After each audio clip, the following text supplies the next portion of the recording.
Hello बच्चों, कैसे हैं आप लोग। आई होप आप सभी अच्छे होंगे। इस वीडियो में मैं लेकर आया हूं फिजिक्स का 100 मोस्ट इंपॉर्टेंट ऑब्जेक्टिव क्वेश्चन।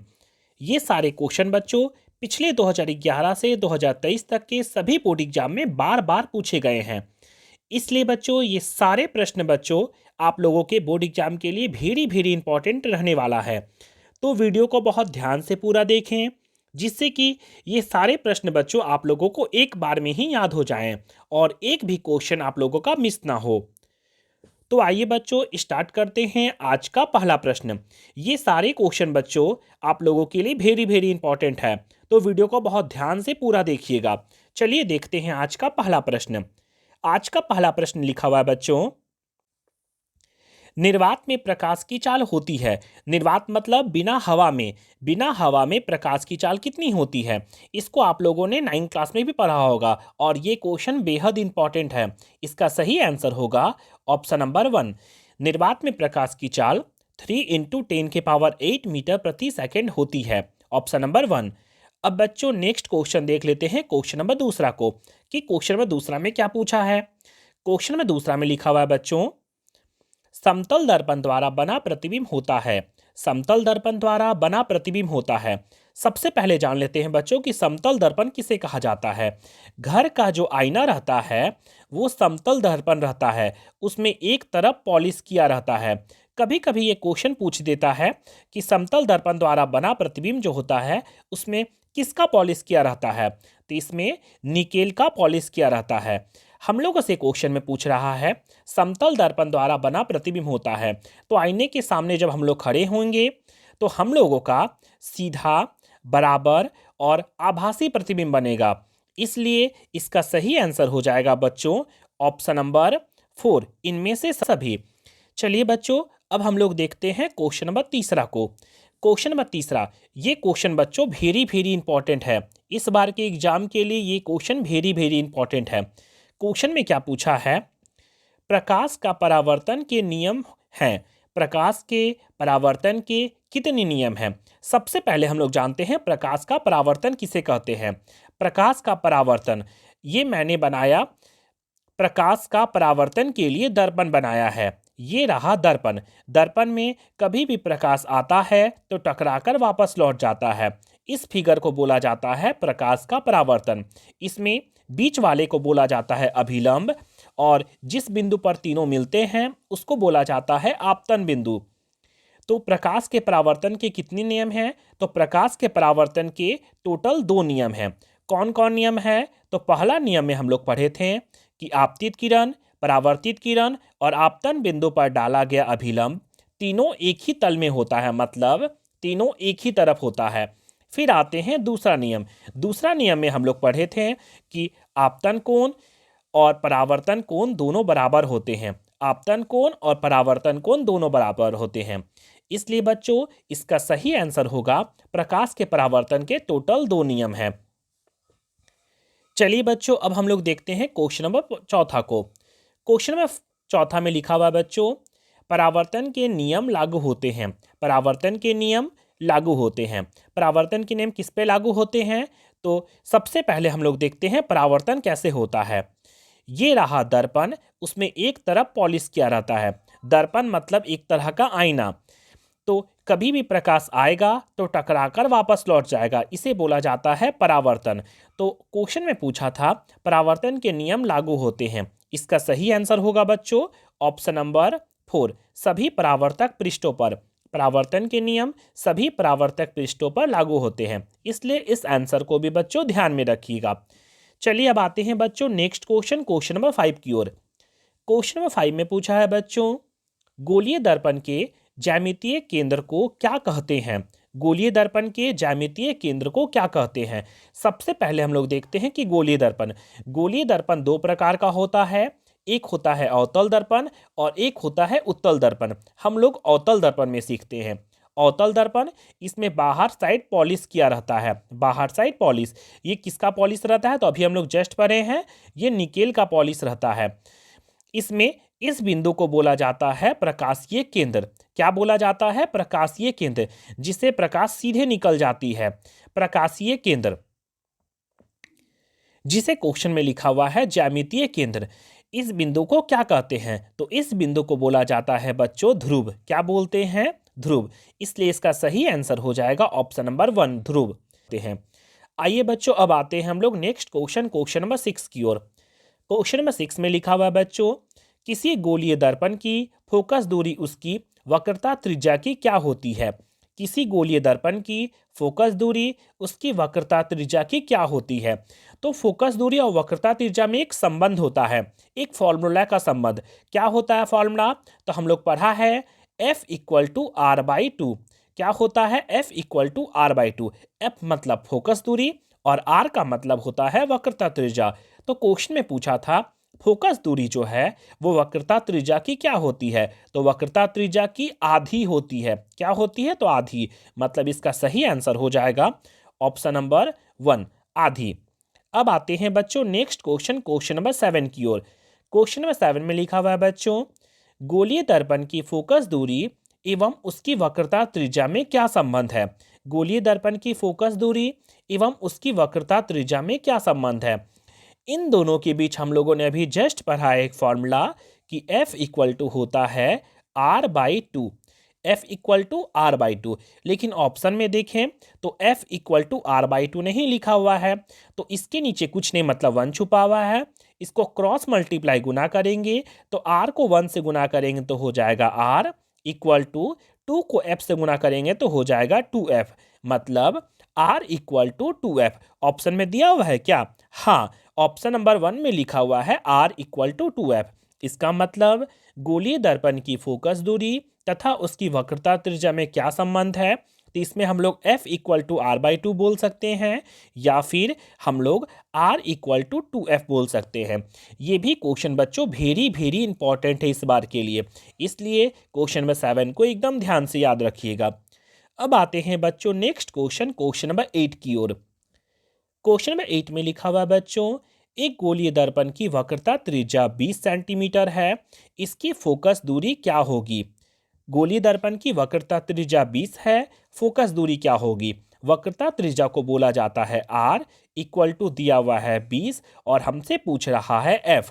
तो हम लोगों ने पढ़ा एक फॉर्मूला कि F इक्वल टू होता है R बाई टू। क्या होता है? F equal to R by two. R कितना दिया हुआ है? तो R दिया हुआ है 20 बाई टू। 2 से जब काटेंगे 20 को तो 2 एकम 2, 2 एकम 2 और एक जीरो, कितना आया? 10।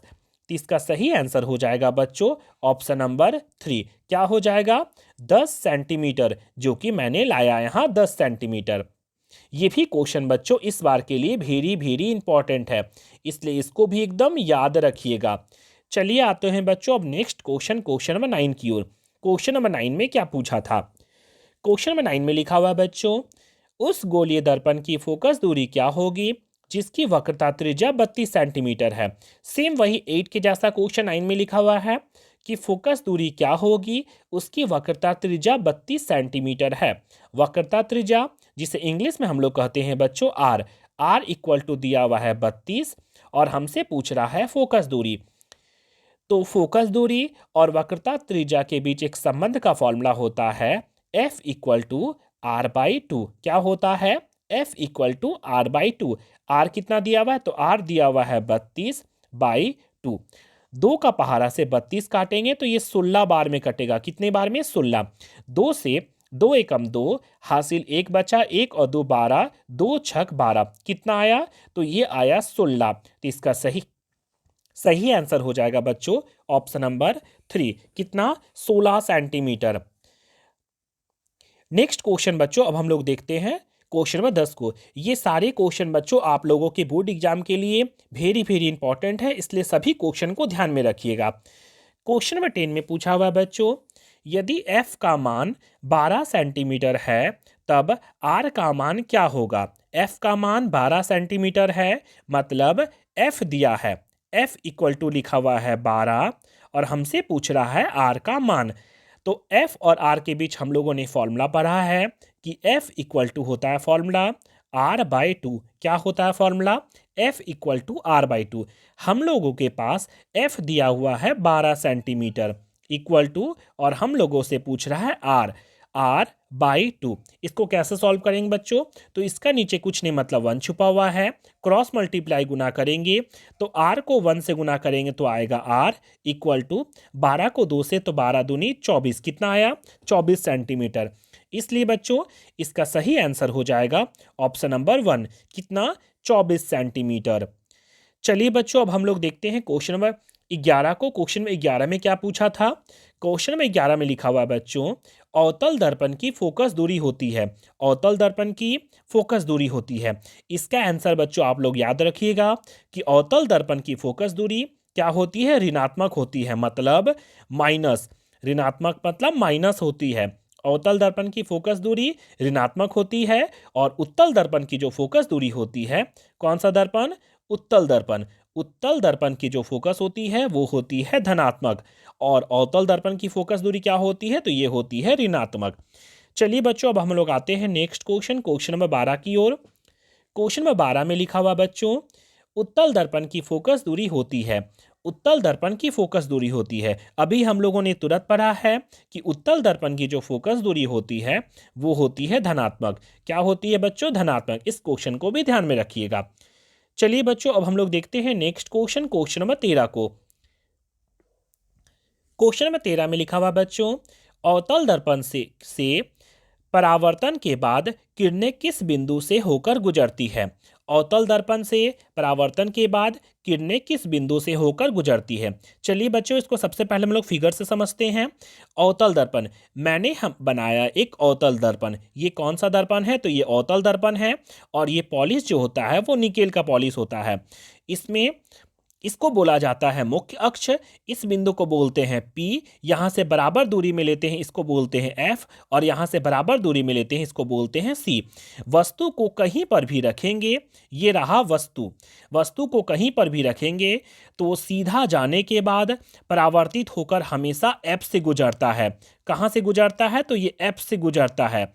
इसलिए क्वेश्चन में पूछा था अवतल दर्पण से परावर्तन के बाद किरणें किस बिंदु से होकर गुजरती है? तो ये फोकस से होकर गुजरती है। इसलिए बच्चों इसका सही आंसर होगा ऑप्शन नंबर 3। क्या होगा? F। चलिए बच्चों अब नेक्स्ट क्वेश्चन देखते हैं, क्वेश्चन नंबर 14 को। क्वेश्चन नंबर 14 में लिखा हुआ बच्चों, किसी दर्पण से वस्तु को कहीं भी रखने से वस्तु के बराबर आकार का सीधा प्रतिबिंब बनता है। तो दर्पण कौन सा होगा? हम लोगों ने क्वेश्चन नंबर 2 में पढ़ा था कि किसी दर्पण से वस्तु को कहीं भी रखेंगे तो बराबर आकार का और सीधा प्रतिबिंब बनेगा। तो दर्पण कौन सा होगा? तो हम लोगों के घर में यूज होने वाला एक दर्पण होता है जिसे बोला जाता है समतल दर्पण। इसमें वस्तु कहीं पर भी रहेगा, उसका हमेशा समान आकार का और सीधा प्रतिबिंब बनता है। तो दर्पण कौन सा हो जाएगा? तो ये रहा समतल दर्पण। इसलिए बच्चों इसका सही आंसर हो जाएगा ऑप्शन नंबर 2, समतल दर्पण। अब देखते हैं बच्चों नेक्स्ट क्वेश्चन, क्वेश्चन नंबर 15 की ओर। क्वेश्चन नंबर 15 में लिखा हुआ है बच्चों, अवतल दर्पण के सामने किसी वस्तु को कहां पर रखा गया है जिससे उसके समान आकार का उल्टा प्रतिबिंब बनता है? क्वेश्चन में लिखा हुआ बच्चों, अवतल दर्पण के सामने किसी वस्तु को कहां पर रखा गया जिससे वस्तु के समान आकार का उल्टा प्रतिबिंब बनता है। ये क्वेश्चन बच्चों 3 नंबर के लायक भी वेरी वेरी इंपॉर्टेंट है। ये क्वेश्चन को ध्यान में रखिएगा, क्वेश्चन बहुत इंपॉर्टेंट है। ये क्वेश्चन 3 नंबर वाले भी क्वेश्चन में भी पूछता है। सबसे पहले हम लोग इसको फिगर से देखते हैं। हम लोगों ने बनाया अवतल दर्पण। अवतल दर्पण में बाहर के साइड पॉलिश किया रहता है और इसको बोला जाता है मुख्य अक्ष। इसमें इस बिंदु को बोलते हैं P। यहाँ से बराबर दूरी में लेंगे इसको बोलते हैं F और इससे बराबर दूरी में लेंगे इसको बोलते हैं C। C मतलब वक्रता केंद्र। क्वेश्चन में पूछा था कि वस्तु को कहां पर रखेंगे कि समान आकार का और उल्टा प्रतिबिंब बनेगा। तो वस्तु को C पर जब भी कभी रखा जाएगा, मतलब वक्रता केंद्र पर रखा जाएगा, तो सबसे पहले सीधा जाएगा एक प्रतिबिंब और परावर्तित होकर कहां से जाएगा? F से गुजर जाएगा।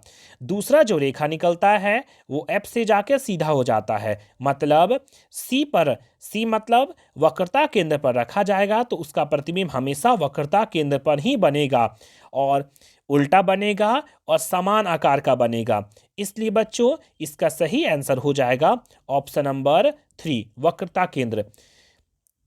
क्वेश्चन में लिखा हुआ था अवतल दर्पण के सामने किसी वस्तु को कहां पर रखा गया जिससे उसका समान आकार का और उल्टा प्रतिबिंब बने, तो कहां पर? सी पर, मतलब वक्रता केंद्र पर। मैंने इसको फिगर से भी समझा दिया है। इस क्वेश्चन को ध्यान में रखिएगा, ये क्वेश्चन वेरी वेरी इंपॉर्टेंट है।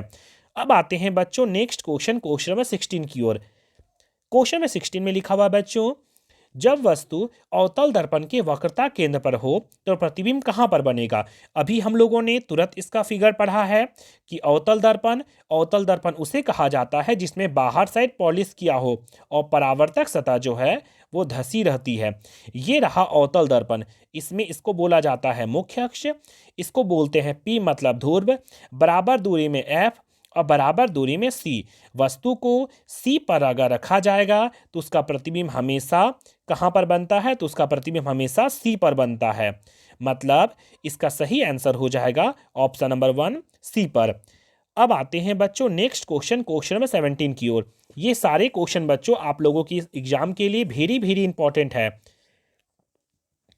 तो चलिए बच्चों अब देखते हैं हम लोग क्वेश्चन नंबर 17 को। क्वेश्चन नंबर 17 में लिखा हुआ है बच्चों, किसी बिंब का अवतल दर्पण द्वारा बना प्रतिबिंब आभासी, सीधा तथा बिंब से बड़ा पाया गया। वस्तु की स्थिति कहाँ होनी चाहिए? फिर बच्चों इसको हम लोग देखते हैं फिगर से। क्वेश्चन में बोल रहा है किसी बिंब का अवतल दर्पण। सबसे पहले देखते हैं हम लोग अवतल दर्पण। ये रहा अवतल दर्पण। अवतल दर्पण उसे कहा जाता है जिसमें बाहर साइड पॉलिश किया रहता है और परावर्तक सतह धसी होती है। इसमें इसको बोला जाता है मुख्य अक्ष। इसमें इसको लिखा जाता है पी मतलब ध्रुव, बराबर दूरी में एफ और बराबर दूरी में सी। हमको क्वेश्चन में लिखा हुआ था किसी बिंब का अवतल दर्पण द्वारा बना प्रतिबिंब आभासी होना चाहिए, सीधा होना चाहिए और बिंब से बड़ा होना चाहिए। तो वस्तु को कभी भी फोकस और ध्रुव, पी मतलब ध्रुव, इसके बीच में रखा जाएगा। तो यहाँ इसके द्वारा परावर्तित होने के बाद हमेशा जो प्रतिबिंब बनता है वो क्या बनता है? तो वो बनता है आभासी, सीधा और से बड़ा। इसका मतलब इसका सही आंसर हो जाएगा फोकस तथा पी मतलब ध्रुव।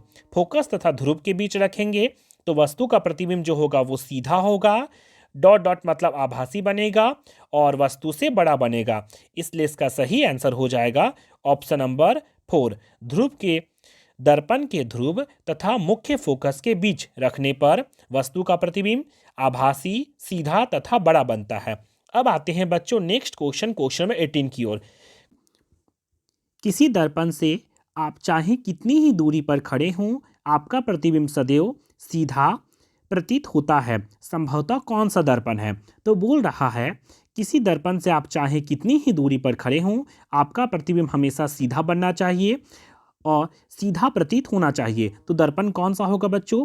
तो सबसे पहले हम लोगों ने घर का आईना वाला उदाहरण लिया था कि घर के आईना में वस्तु अगर कहीं पर भी हो उसका हमेशा सीधा प्रतिबिंब बनता है। ये तो हो गया। और फिर हम लोगों ने पढ़ा था कि उत्तल दर्पण, ये रहा उत्तल दर्पण। उत्तल दर्पण में अंदर के साइड पॉलिश किया रहता है, परावर्तक सतह उभरा रहता है। उत्तल दर्पण के द्वारा बना प्रतिबिंब हमेशा सीधा होता है। इसका मतलब इसका सही आंसर हो जाएगा बच्चों ऑप्शन नंबर 4। कौन सा? तो या तो समतल अथवा उत्तल, दोनों में सदैव सीधा प्रतिबिंब प्राप्त होता है। अब आते हैं बच्चों नेक्स्ट क्वेश्चन, क्वेश्चन नंबर 19 की ओर। क्वेश्चन नंबर 19 में पूछा था बच्चों, कौन सा दर्पण आभासी, सीधा तथा वस्तु के आकार से छोटा प्रतिबिंब बनाता है? कौन सा दर्पण जो है वो आभासी, सीधा तथा वस्तु के आकार से छोटा प्रतिबिंब बनाता है? सबसे पहले इसको फिगर से देख लेते हैं। तो उत्तल दर्पण में, उत्तल दर्पण किसे कहा जाता है? जिसमें अंदर के साइड पॉलिश किया रहता है। और ये पॉलिश किसका रहता है? तो हम लोगों ने पढ़ा है कि किसका पॉलिश किया रहता है? तो निकेल का पॉलिश किया रहता है। अंदर साइड पॉलिश किया रहता है और परावर्तक सतह जो उभरा रहता है, परावर्तक सतह मतलब उभरा रहता है, इसे बोला जाता है उत्तल दर्पण। इसके द्वारा बना प्रतिबिंब सीधा, वस्तु के आकार से छोटा प्रतिबिंब बनता है। तो इसका सही आंसर हो जाएगा बच्चों ऑप्शन नंबर 1। कौन सा दर्पण? तो उत्तल दर्पण। अब आते हैं बच्चों नेक्स्ट क्वेश्चन नंबर 20 की ओर। क्वेश्चन नंबर 20 में लिखा हुआ है बच्चों, उत्तल दर्पण द्वारा बना प्रतिबिंब सदैव होता है।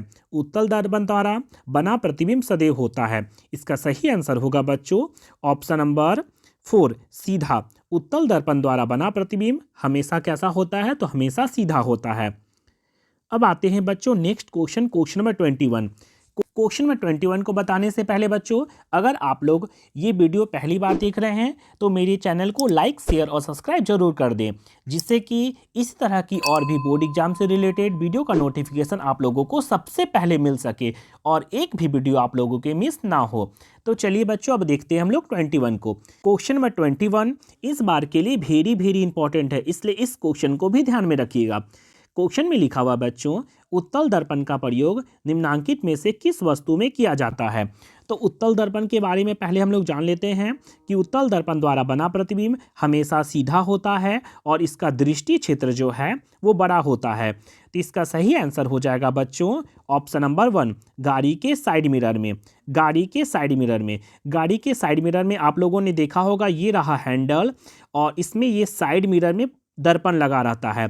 ये कौन सा दर्पण रहता है? तो ये रहता है उत्तल दर्पण। उत्तल दर्पण क्यों लगाया जाता है? क्योंकि ये हमेशा सीधा प्रतिबिंब बनाता है और इसका दृष्टि क्षेत्र बहुत बड़ा होता है, इसलिए इसका सही आंसर हो जाएगा गाड़ी के साइड मिरर में। अब आते हैं बच्चों नेक्स्ट क्वेश्चन नंबर 22 की ओर।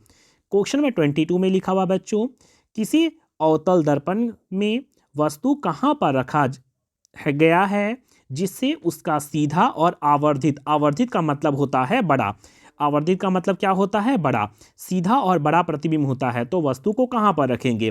तो दर्पण कौन सा है? तो अवतल दर्पण। अवतल दर्पण में तो ये रहा फिगर में अवतल दर्पण, इसमें बाहर साइड पॉलिश किया रहता है, इसको बोला जाता है मुख्य अक्ष। इसमें ये रहता है ध्रुव, यहाँ से बराबर दूरी में लिखते हैं इसको F और इससे बराबर दूरी में लिखते हैं C। C मतलब वक्रता केंद्र। तो फोकस और P मतलब ध्रुव, इसके बीच कभी भी वस्तु को रखा जाएगा तो इससे हमेशा कैसा प्रतिबिंब बनेगा? तो हमेशा सीधा बनेगा और बड़ा प्रतिबिंब बनेगा। कैसा? तो सीधा और बड़ा। तीर ऊपर है तो तीर ऊपर है मतलब सीधा और आवर्धित मतलब बड़ा प्रतिबिंब बनेगा। तो वस्तु को मैंने कहाँ रखा? तो वस्तु को मैंने फोकस और P मतलब ध्रुव के बीच रखा। तो इसका सही आंसर हो जाएगा बच्चों ऑप्शन नंबर 4 ध्रुव तथा फोकस के बीच। अब आते हैं बच्चों नेक्स्ट क्वेश्चन नंबर 23 की ओर। क्वेश्चन नंबर 23 में लिखा हुआ बच्चों, किस दर्पण का दृष्टि क्षेत्र विस्तृत होता है? विस्तृत मतलब बड़ा चीज है उसको छोटा बना के दिखाता है। तो ये कौन सा दर्पण होता है? तो ये हम लोगों ने आपको बताया है कि गाड़ी के साइड मिरर में लगा रहता है। तो कौन सा दर्पण हो जाएगा? तो आंसर हो जाएगा उत्तल दर्पण। और आप लोग ध्यान रखिएगा, उत्तल दर्पण का उपयोग केवल गाड़ी के साइड मिरर में और सड़कों पर लगे बल्ब के परावर्तक के रूप में किया जाता है। उत्तल दर्पण का केवल 2 उपयोग है, बाकी अवतल दर्पण का बहुत सारा उपयोग है। इसलिए उत्तल दर्पण को याद रखिएगा कि गाड़ी के साइड मिरर में हमेशा उत्तल दर्पण का प्रयोग होता है। अब आते हैं बच्चों नेक्स्ट क्वेश्चन नंबर 24 की ओर। क्वेश्चन नंबर 24 में लिखा हुआ बच्चों, अवतल दर्पण का उपयोग निम्नांकित में से किस वस्तु में किया जाता है? अवतल दर्पण का उपयोग निम्नांकित में से किस वस्तु में किया जाता है? तो सबसे पहले बनाते हैं अवतल दर्पण। अवतल दर्पण का फिगर कैसा होता है? तो ये रहा अवतल दर्पण, इसमें बाहर साइड पॉलिश किया रहता है और परावर्तक सतह धसी रहती है। तो क्वेश्चन में लिखा हुआ है अवतल दर्पण का उपयोग निम्नांकित में से किस वस्तु में करते हैं? गाड़ी के साइड मिरर नहीं, गाड़ी के साइड मिरर में उत्तल दर्पण करते हैं। गाड़ी के हेडलाइट में, हाँ गाड़ी के हेडलाइट में, गाड़ी के हेडलाइट में जो सोना टाइप में चमकता है, इसका मतलब इस तरह से शेप में बना रहता है और यहाँ पर लगा रहता है बल्ब। तो ये कैसा होता है? तो ये रहता है अवतल के शेप में, इसलिए इसका आंसर हो जाएगा अवतल दर्पण। तो क्वेश्चन में पूछा था अवतल दर्पण का उपयोग निम्नांकित में से किस वस्तु में करते हैं? तो गाड़ी के हेडलाइट में, क्योंकि हेडलाइट का शेप जो है वो अवतल दर्पण के जैसा होता है। नेक्स्ट क्वेश्चन आते हैं बच्चों क्वेश्चन नंबर 25 की ओर। क्वेश्चन नंबर 25 में लिखा हुआ बच्चों, वाहनों के पश्च दृश्य मतलब पीछे का दृश्य पश्चिम दृश्य दर्पण के रूप में किस दर्पण का उपयोग किया जाता है, मतलब पीछे का दृश्य देखने के लिए कौन सा दर्पण का उपयोग किया जाता है। तो मैंने बताया है गाड़ी में दोनों तरफ साइड मिरर लगाता है, इसका प्रयोग पीछे का दृश्य देखने के लिए किया जाता है। तो आंसर में कौन सा हो जाएगा, तो आंसर में हो जाएगा उत्तल दर्पण। चलिए बच्चों अब नेक्स्ट क्वेश्चन देखते हैं, क्वेश्चन नंबर 26 की ओर। क्वेश्चन नंबर 26 में लिखा हुआ बच्चों, वाहनों के अग्रदीपों में किस दर्पण का उपयोग किया जाता है। वाहनों के अग्रदीपों में, अग्रदीप मतलब हेडलाइट, अग्रदीप मतलब हेडलाइट, हेडलाइट, हेडलाइट का शेप इस शेप में होता है और अंदर साइड पॉलिश किया रहता है और बाहर में साइड चमकते रहता है और यहाँ पर एक बल्ब लगा रहता है। तो ये शेप कैसा दिख रहा है, तो अवतल जैसा दिख रहा है। तो गाड़ी के अग्रदीपों में कौन सा दर्पण होगा, तो इसका सही आंसर हो जाएगा अवतल दर्पण।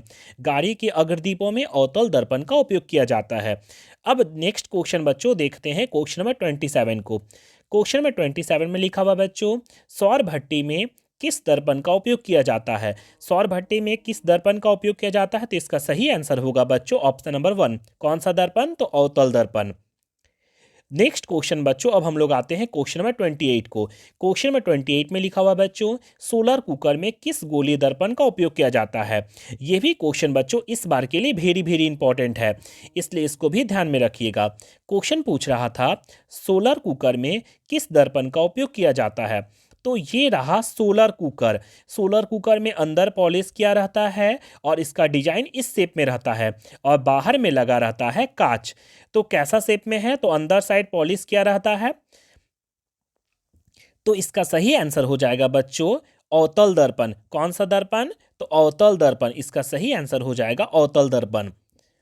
नेक्स्ट क्वेश्चन आते हैं बच्चों क्वेश्चन नंबर 29 की ओर। क्वेश्चन नंबर 29 में लिखा हुआ बच्चों, हजामत बनाने के लिए किस दर्पण का व्यवहार किया जाता है। हजामत मतलब दाढ़ी, दाढ़ी बनाने के लिए किस दर्पण का व्यवहार किया जाता है। इसका सही आंसर हो जाएगा बच्चों ऑप्शन नंबर 1 अवतल दर्पण। कौन सा दर्पण, तो अवतल दर्पण। अभी तक मैंने जितना भी बताया इसमें उत्तल दर्पण का उपयोग होता है केवल साइड मिरर के रूप में। साइड मिरर मतलब गाड़ी के साइड में 2 मिरर लगा रहता है। बाकी जितना भी मैंने बताया सभी का आंसर क्या होगा, अवतल दर्पण। अब नेक्स्ट क्वेश्चन बच्चों क्वेश्चन नंबर 30 को देख लेते हैं। इसमें क्वेश्चन नंबर 30 में लिखा हुआ बच्चों, लेंस में कितने मुख्य फोकस होते हैं। लेंस, सबसे पहले जानते हैं कि लेंस कितने प्रकार के होते हैं। लेंस 2 प्रकार के होते हैं, एक होता है उत्तल लेंस,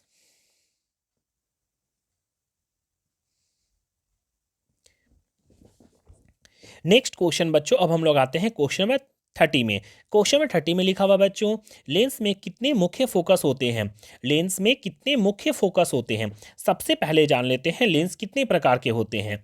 लेंस 2 प्रकार के होते हैं, एक होता है उत्तल लेंस, इसे बोला जाता है उत्तल लेंस, और एक होता है अवतल लेंस। ये रहा अवतल लेंस। कौन सा लेंस, तो अवतल लेंस। ये रहा अवतल लेंस। तो लेंस में ये रहता है मुख्य अक्ष, इसे बोला जाता है, इसको बोलते हैं प्रकाशीय केंद्र, ज्यामितीय केंद्र, जिसे हम लोग ओ से दिखाते हैं। इधर साइड होता है एफ और इधर साइड होता है एफ डैश। क्या होता है, एफ डैश। फिर इधर साइड होता है 2F। क्या होता है, 2F। मतलब F और 2F टोटल कितने फोकस हुए, तो 2 फोकस हुए। इसका सही आंसर हो जाएगा बच्चों ऑप्शन नंबर 2, 2। लेंस में कितने फोकस होते हैं, तो लेंस में 2 मुख्य फोकस होते हैं। अब आते हैं बच्चों नेक्स्ट क्वेश्चन, क्वेश्चन नंबर 31 की ओर। क्वेश्चन नंबर 31 में लिखा हुआ बच्चों, किस लेंस की क्षमता ऋणात्मक होती है। किस लेंस की क्षमता ऋणात्मक होती है। इसको मैंने पढ़ा है बच्चों कि अवतल लेंस की जो क्षमता होती है वो क्या होती है, ऋणात्मक। अवतल लेंस की क्षमता होती है ऋणात्मक और उत्तल लेंस की जो क्षमता होती है, कौन सा लेंस, तो उत्तल लेंस। उत्तल लेंस की जो क्षमता होती है वो क्या होती है, प्लस मतलब धनात्मक। इसको ध्यान में रखिएगा कि अवतल लेंस की क्षमता होती है ऋणात्मक और उत्तल लेंस की जो क्षमता होती है वो क्या होती है, धनात्मक। अब आते हैं बच्चों नेक्स्ट क्वेश्चन, क्वेश्चन नंबर 32 की ओर। क्वेश्चन नंबर 32 में लिखा हुआ बच्चों, कौन सा लेंस अभिसारी लेंस भी कहा जाता है। कौन सा लेंस अभिसारी लेंस भी कहा जाता है। तो इसका सही आंसर होगा बच्चों उत्तल लेंस। कौन सा लेंस, तो उत्तल लेंस। उत्तल लेंस को अभिसारी लेंस भी कहा जाता है, इसको ध्यान में रखिएगा। उत्तल लेंस को अभिसारी लेंस कहा जाता है। नेक्स्ट क्वेश्चन बच्चों आते हैं अब क्वेश्चन नंबर 33 की ओर। क्वेश्चन नंबर 33 में लिखा हुआ बच्चों, लेंस के किस बिंदु पर प्रकाश की किरणें अपने मुख्य पथ से विचलित नहीं होती है? लेंस के किस बिंदु पर प्रकाश की किरणें अपनी मुख्य पथ से विचलित नहीं होती है? चलिए देख लेते हैं। तो हम लोग सबसे पहले ले लेते हैं उत्तल लेंस। हम लोग उत्तल लेंस में सीखते हैं। ये रहा उत्तल लेंस और इसमें इसको बोला जाता है मुख्य अक्ष, मुख्य पथ। मुख्य पथ में इस बिंदु को बोला जाता है प्रकाशीय केंद्र। क्या बोला जाता है? तो इसको बोला जाता है प्रकाशीय केंद्र। इस बिंदु से अगर किरण आएगी तो सीधे गुजर जाएगी, मतलब इसका सही आंसर हो जाएगा बच्चों प्रकाशीय केंद्र। क्वेश्चन में पूछा था लेंस के किस बिंदु पर प्रकाश की किरणें अपने मुख्य पथ से विचलित नहीं होती है, तो इसका सही आंसर हो जाएगा बच्चों प्रकाशीय केंद्र से विचलित नहीं होती है। नेक्स्ट क्वेश्चन बच्चों, अब हम लोग आते हैं क्वेश्चन नंबर 34 की ओर। क्वेश्चन नंबर 34 में लिखा हुआ बच्चों, लेंस अपसारी लेंस भी कहा जाता है। कौन सा लेंस अपसारी लेंस भी कहा जाता है? तो इसका सही आंसर हो जाएगा बच्चों ऑप्शन नंबर 1 अवतल लेंस। अवतल लेंस को अपसारी लेंस कहा जाता है। और उत्तल को हम लोगों ने पढ़ा है कि उत्तल लेंस को क्या कहा जाता है? तो इसे कहा जाता है अभिसारी। अभिसारी उत्तल लेंस को अभिसारी लेंस कहा जाता है और अवतल लेंस को अपसारी लेंस कहा जाता है। इसको भी ध्यान में रखिएगा। नेक्स्ट क्वेश्चन बच्चों, अब हम लोग आते हैं क्वेश्चन नंबर 35 की ओर। क्वेश्चन नंबर 35 में लिखा हुआ बच्चों, किस प्रकार के लेंस आभासी, सीधा और वस्तु के आकार से छोटा प्रतिबिंब बनाते हैं? आभासी, सीधा और वस्तु के आकार से छोटा प्रतिबिंब बनाते हैं। इसका सही आंसर हो जाएगा बच्चों अवतल लेंस। कौन सा लेंस? तो ये रहा अवतल लेंस। इसमें वस्तु द्वारा बनाया गया प्रतिबिंब आभासी, सीधा और वस्तु से छोटा होता है, इसलिए इसका सही आंसर हो जाएगा बच्चों ऑप्शन नंबर 1। कौन सा लेंस? तो अवतल लेंस। अब आते हैं बच्चों नेक्स्ट क्वेश्चन, क्वेश्चन नंबर 36 की ओर। क्वेश्चन नंबर 36 में लिखा हुआ बच्चों, अवतल लेंस द्वारा बना प्रतिबिंब हमेशा वस्तु से होता है। अवतल लेंस द्वारा बना प्रतिबिंब हमेशा वस्तु से क्या होता है? तो इसका सही आंसर हो जाएगा बच्चों छोटा। कैसा? तो छोटा। अवतल लेंस द्वारा बना प्रतिबिंब हमेशा वस्तु से क्या होता है? तो छोटा होता है। कैसा होता है? तो छोटा होता है। नेक्स्ट क्वेश्चन बच्चों, अब हम लोग आते हैं क्वेश्चन नंबर 37 की ओर। ये सारे क्वेश्चन बच्चों आप लोगों के लिए वेरी वेरी इंपॉर्टेंट है, इसलिए सभी क्वेश्चन को ध्यान में रखिएगा और एक बार में ही याद कर लीजिएगा।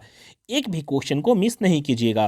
तो चलिए बच्चों नेक्स्ट क्वेश्चन देख लेते हैं, क्वेश्चन नंबर 37 को। क्वेश्चन नंबर 37 में लिखा हुआ बच्चों, निम्न में कौन सा पदार्थ लेंस बनाने के लिए प्रयुक्त नहीं किया जा सकता है? लेंस का मतलब होता है जिसमें हम लोग आर पार देख सके। लेंस उसे कहा जाता है जिसमें हम लोग आर पार देख सके, मतलब एक पार से दूसरे पार तक देख सके। मतलब कैसा होना चाहिए? तो पारदर्शी होना चाहिए। तो जल ये भी पारदर्शी है, प्लास्टिक ये भी पारदर्शी है, इसमें आर पार देख सकते हैं। कांच ये भी पारदर्शी है, लेकिन मिट्टी में हम लोग आर पार नहीं देख सकते हैं, इसलिए इसका सही आंसर हो जाएगा ऑप्शन नंबर 4 मिट्टी। नेक्स्ट क्वेश्चन बच्चों, अब हम लोग आते हैं क्वेश्चन नंबर 38 की ओर। क्वेश्चन नंबर 38 में लिखा हुआ बच्चों, प्रकाश के अपवर्तन के कितने नियम हैं? प्रकाश के अपवर्तन के कितने नियम हैं? सबसे पहले बच्चों हम लोग फिगर से प्रकाश का अपवर्तन का फिगर सीख लेते हैं। प्रकाश का अपवर्तन, प्रकाश आया और जल में जाने के बाद हल्का मुड़ गया। ये क्या हुआ? तो हल्का मुड़ गया। और ये बीच वाला को बोला जाता है अभिलंब। क्या बोलते हैं? इसे बोला जाता है अभिलंब। और इस बिंदु को बोलते हैं हम लोग, क्या बोलते हैं? तो आपतन बिंदु। तो क्या होता है? प्रकाश के अपवर्तन के कितने नियम हैं? तो प्रकाश के अपवर्तन के कितने नियम होते हैं? तो 2 नियम होते हैं। प्रकाश के अपवर्तन के 2 नियम होते हैं। वो नियम कौन कौन से हैं? सबसे पहले जानते हैं पहला नियम। प्रकाश के अपवर्तन के पहला नियम क्या होता है? तो इसे बोला जाता है आपतित किरण, अपवर्तित किरण। ये किरण हल्का मुड़ जाता है। ये हवा होता है और ये होता है जल। हवा से जैसे ही जल में जाएगा तो किरण जो है वो हल्का मुड़ जाएगा। जैसे कि आप लोग कांच के ग्लास में एक छड़ी को अगर डालेंगे तो छड़ी जो है वो टेढ़ा दिखेगा। टेढ़ा मतलब कैसा होता है? प्रकाश का अपवर्तन के कारण होता है। तो इसका पहला नियम में हम लोग पढ़े थे कि आपतित किरण, अपवर्तित किरण और आपतन बिंदु पर डाला गया अभिलंब तीनों एक ही तल में होते हैं। कैसे होते हैं? तो तीनों एक ही तल में होते हैं। दूसरा नियम में होता है आपतन कोण की ज्या, आपतन कोण की ज्या और अपवर्तन कोण की ज्या दोनों का अनुपात स्थिर होता है। आपतन कोण की ज्या और अपवर्तन कोण की ज्या का अनुपात क्या होता है? स्थिर होता है। ये रहा प्रकाश के अपवर्तन के दो नियम, इसलिए इसका आंसर हो जाएगा ऑप्शन नंबर 2। अब आते हैं बच्चों नेक्स्ट क्वेश्चन, क्वेश्चन नंबर 39 की ओर। क्वेश्चन नंबर 39 में लिखा हुआ बच्चों, जब प्रकाश की किरणें हवा से कांच में जाती है तो वह मुड़ जाती है। जब प्रकाश की किरण हवा से कांच में जाती है तो मुड़ जाती है। सबसे पहले फिगर से जान लेते हैं। प्रकाश की किरण हवा, ये रहा हवा, क्या है? तो ये रहा हवा। हवा से जैसे ही कांच में जाएगा तो ये क्या होता है? हल्का मुड़ जाती है। ये रहा अभिलंब, अभिलंब की ओर मुड़ जाती है। ये रहा कांच, इसको क्या बोलेंगे? कांच बोलेंगे। तो क्या हुआ? प्रकाश की किरण हवा से जैसे ही कांच में प्रवेश करेगा तो अभिलंब की ओर क्या होती है? तो ये मुड़ जाती है। तो इसका सही आंसर हो जाएगा अभिलंब की ओर। किस ओर मुड़ जाती है? तो अभिलंब की ओर। ऑप्शन नंबर 3 इसका सही आंसर हो जाएगा। नेक्स्ट क्वेश्चन बच्चों, अब हम लोग आते हैं क्वेश्चन नंबर 40 की ओर। क्वेश्चन नंबर 40 में लिखा हुआ बच्चों, स्नेल का नियम होता है। स्नेल का नियम क्या होता है? तो पाठ में आप लोगों ने पढ़ा होगा कि म्यू इक्वल टू साइन आई बटा साइन आर।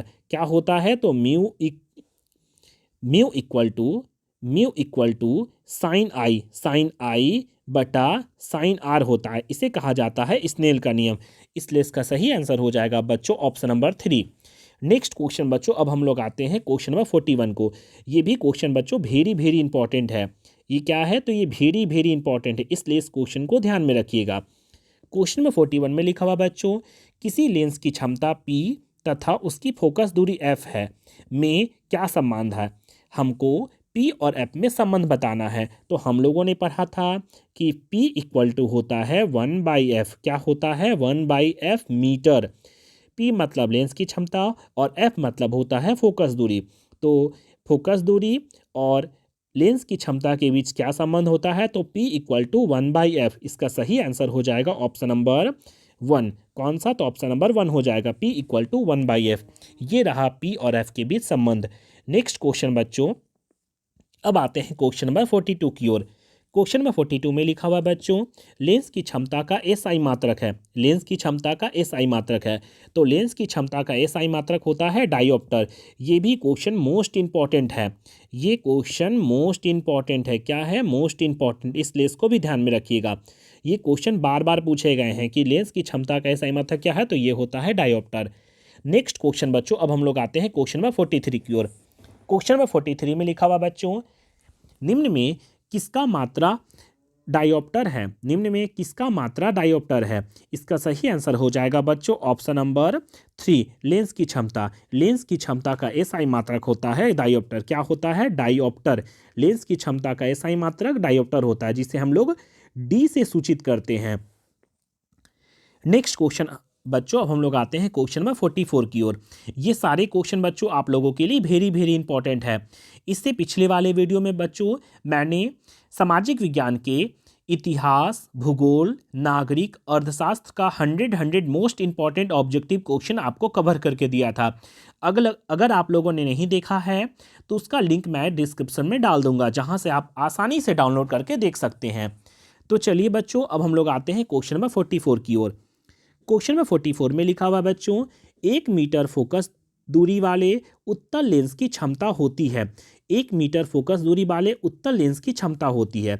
सबसे पहले जान लेते हैं हम लोग क्षमता। क्षमता का हम लोग फॉर्मूला पढ़े थे, P इक्वल टू होता है 1/f। क्या होता है? 1/f मीटर होता है, मीटर। क्वेश्चन में दिया हुआ है 1 मीटर फोकस दूरी, मतलब F इक्वल टू दिया हुआ है 1 मीटर। लेकिन कौन सा लेंस है? तो उत्तल लेंस है। उत्तल लेंस में हम लोगों ने पढ़ा था कि फोकस जो होती है वो धनात्मक होती है, मतलब प्लस होती है, +1।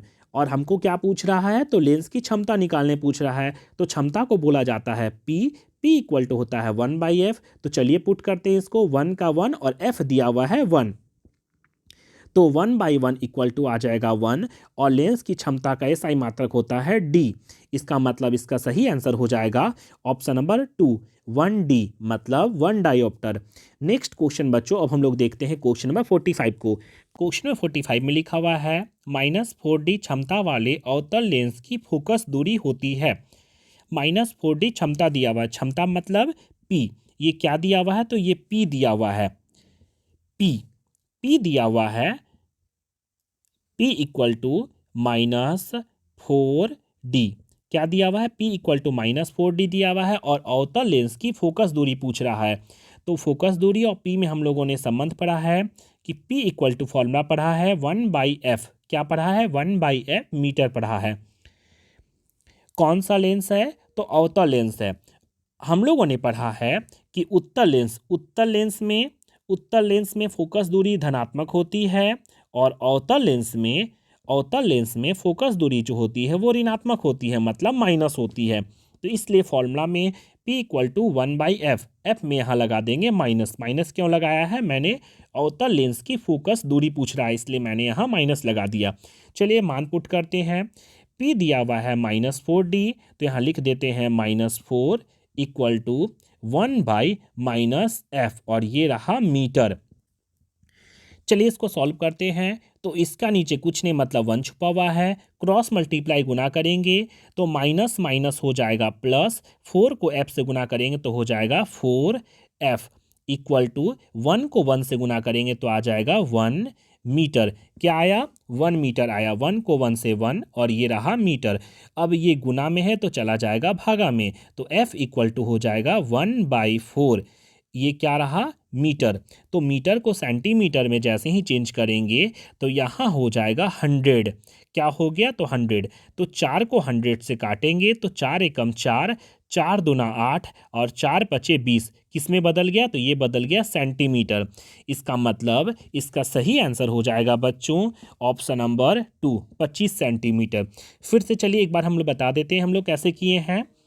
तो क्षमता दिया हुआ है -4D और P इक्वल टू फॉर्मूला होता है 1/f मीटर। यहाँ माइनस क्यों लगाया है, क्योंकि यहाँ अवतल है। अवतल लेंस में फोकस होता है माइनस में। फिर क्या किया, P का मान मैंने पुट किया -4 इक्वल टू 1/f और ये दिया हुआ है माइनस। फिर मैंने क्रॉस मल्टीप्लाई गुना किया तो 4 माइनस माइनस प्लस, 4 को f से गुना करेंगे तो 4f इक्वल टू 1 को 1 से गुना करेंगे तो 1 मीटर। मीटर को जैसे ही सेंटीमीटर में करेंगे तो ये हो जाएगा 100 सेंटीमीटर। मैंने 100 सेंटीमीटर क्यों किया है, क्योंकि आंसर जो है वो सेंटीमीटर में है। तो 1 मीटर इक्वल टू होता है 100 सेंटीमीटर और ये 4 गुना में है, चला गया भागा में।